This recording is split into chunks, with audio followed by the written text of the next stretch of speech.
Good afternoon, students. Now, today topic is after hydrides of group 15 elements. Our next topic is halides of group 15 elements. Halides क्या होते हैं? Halides of group 15. छोटा सा concept है. देखो normally halides जो होते हैं ट्राई हेलाइड्स बनाते हैं और पेंटा हेलाइड्स बनाते हैं. ट्राई हेलाइड्स सपोज सारे बनाएंगे try halides NH3 NCl3 PCl3 सारे. सपोज नाइट्रोजन भी बनाएगा NCl3, फॉस्फोरस बनाएगा PCl3, ठीक है ना, आर्सेनिक बनाएगा ASCl3, इवन एंटीमनी बनाएगा SbCl3 और लास्ट में बिस्मथ भी बनाएगा BiF3 नॉर्मली बनाता है. तो या Cl3 भी, लेकिन BiF3 इजिली बनता है. तो ये इनके ट्राइहेलाइड्स है. लेकिन याद रहे जो ट्राइहेलाइड्स ऑफ बिस्मथ होते हैं ना BiF3 नॉर्मली वो आयनिक होते हैं, बाकी कोवलेंट होते हैं नॉर्मल. सो अगर मगर इनका जो ट्राइहेलाइड्स में होता है वो PCl3 होता है. PCl3 फॉस्फोरस में बताइए जरा. 15 atomic number, 285, 5 valence electrons, 3 bond बनाए तो 3 बॉन्ड पेयर, 1 लॉन पेयर, 4 हो गया तो 1 रहेगा लॉन पेयर और 3 होगा बॉन्ड. सो PCl5 का अगर स्ट्रक्चर में बताऊं इट्स अगेन ट्राइगोनल पिरामिडल, जैसे PH3 का था. बिल्कुल आसान. और ऊपर से अगर हम इसमें ऐसे भी दिखाएंगे, एक lone pair electron and trigonal pyramidal structure. ये हो गया PX3 जो बनाते हैं, या MX3 जो बना, X इज हेलोजन, MX3 या PCl3 का स्ट्रक्चर. राइट. अब इसके बाद पेंटाहेलाइड्स. जस्ट एन आइडिया, ऐसे क्वेश्चन बहुत कम ही आते हैं लेकिन सिलेबस में है तो थोड़ा बहुत पता होना चाहिए. पेंटाहेलाइड्स देखो बेटा, पेंटाहेलाइड्स में सबसे इंपॉर्टेंट नाइट्रोजन तो बनाता नहीं है, क्योंकि nitrogen can not extend its valency beyond 3. NCl5 नहीं बनाता है बिकॉज नाइट्रोजन में एक्साइटेशन देखो -2, ये क्वेश्चन आता भी है, 2s2, 2px1, 2py1 and 2pz1. अब ये इलेक्ट्रॉन निकल तो सकता है, 2s का एक्साइट हो तो सकता है, लेकिन 2d होता नहीं है. इसलिए 2d चूंकि होता नहीं है, 3 में तो जाएगा नहीं, तो इसलिए ये इलेक्ट्रॉन बाहर नहीं जा सकता है.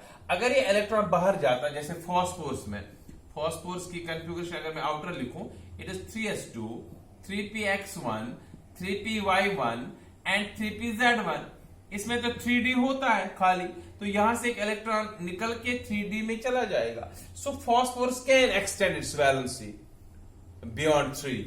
Nitrogen cannot, so that is why nitrogen cannot form NCl5. Phosphorus can form easily PF5 या PCl5. ये क्वेश्चन आता है. PCl5 is known while NCl5 is not. Why? Because nitrogen cannot extend its valency beyond 3 due to the absence of vacant d orbitals. इसमें 2d होता नहीं है. Right? Very important question. So हमें mainly PCl5 है. हाँ, एक चीज जरूर है, बिस्मथ BiI5 होता नहीं, क्योंकि स्टीरिक इफेक्ट है, क्योंकि बिस्मथ के अराउंड 5 बड़े बड़े आयोडीन आ नहीं सकते हैं. स्टीरिक इफेक्ट है क्योंकि आयोडीन बड़ा होता है, इसलिए बनाता नहीं है. और बिस्मथ याद रहे डाउन द ग्रुप, अगर आपको याद होगा 11th में कंसेप्ट इनर्ट पेयर इफेक्ट. अगर मैं इनकी कंफिगरेशन फिर बताऊं समझने के लिए, नाइट्रोजन, फॉस्फोरस, आर्सेनिक और अल्टीमेटली बिस्मथ. इसमें आउटर में 1s2, 2s2, 2p3 कल ही बताया था मैंने. इसमें 3s2, 3p3, 4s2, 5s2, 6s2, 6p3. देखो बेटा, डाउन द ग्रुप सिर्फ यहां पर तो 5 दिखा सकता है ऑक्सीजन स्टेट, यहां पर भी 5, लेकिन यहां पर जो बिस्मथ है ना, बिस्मथ ये 2 इलेक्ट्रॉन बिल्कुल बंद रहते हैं जो इनर्ट पेयर इफेक्ट. सो ये सिर्फ 3 ही दिखाता है. सो बिस्मथ के जो 5 वाले कंपाउंड्स हैं वो नहीं बन सकते जो इनर्ट पेयर इफेक्ट, याद रखना है. और Bi जो Bi नॉर्मली BiF3 ही बनता है, क्योंकि Bi बाकी स्टीरिक इफेक्ट की वजह से बाकी नहीं बनते, 5 वाले नहीं बनते. ये था मैंने. अब PCl5 का स्ट्रक्चर आपको पता है. PCl5 like this, trigonal bipyramidal. एक चीज इसमें बड़ा इंपॉर्टेंट जो क्वेश्चन आता है, बताइए एक्सियल एंगल्स क्यों स्लाइटली लार्जर होते हैं इक्वेटोरियल एंगल से? क्योंकि अगर मैं ये ऐसे बनाऊं, ये PCl 5 का स्ट्रक्चर है, ऊपर भी नीचे भी है एक, मैं पहले ऊपर वाले को देख रहा हूं, ये इसको रिपेल करेगा, इसको रिपेल, ये इसको रिपेल करेगा, ठीक है, इंडिविजुअली तीनों को रिपेल किया, लेकिन ये तीनों इस पर रिपेल करते हैं, तो इस पर रिपल्शन की वजह से थोड़ा सा बढ़ जाता है। So axial angles are always slightly larger than the equatorial angles due to more repulsion on them. ये हो गया halides of phosphorus. Normally phosphorus के ही ट्राइहैलाइड्स एंड पेंटाहैलाइड्स आपको याद रखना है। उसके बाद नेक्स्ट है ऑक्साइड्स। ऑक्साइड्स ऑफ ग्रुप 15, ये भी उतना, ऑक्साइड्स ऑफ ग्रुप 15 थोड़ा सा आपको इसके बारे में भी, नाइट्रोजन के ऑक्साइड्स, नाइट्रोजन ऑक्साइड्स और फॉस्फोरस के ऑक्साइड्स, राइट। अब देखो नाइट्रोजन के ऑक्साइड, सबसे पहला ऑक्साइड है नाइट्रोजन N2O, नाइट्रस ऑक्साइड, इसको हम कहते हैं, अगर आपको याद होगा, nitrous oxide laughing gas, hysterical laughing से होती है, राइट। तो N2O का स्ट्रक्चर एक्चुअली रेजोनेंस स्ट्रक्चर हम कह सकते हैं, ये भी इसका स्ट्रक्चर है, कभी कभी ये भी होता है इसका structure, so it has a resonance structure, ठीक है ना, ये N2O का स्ट्रक्चर है। Then next is nitric oxide.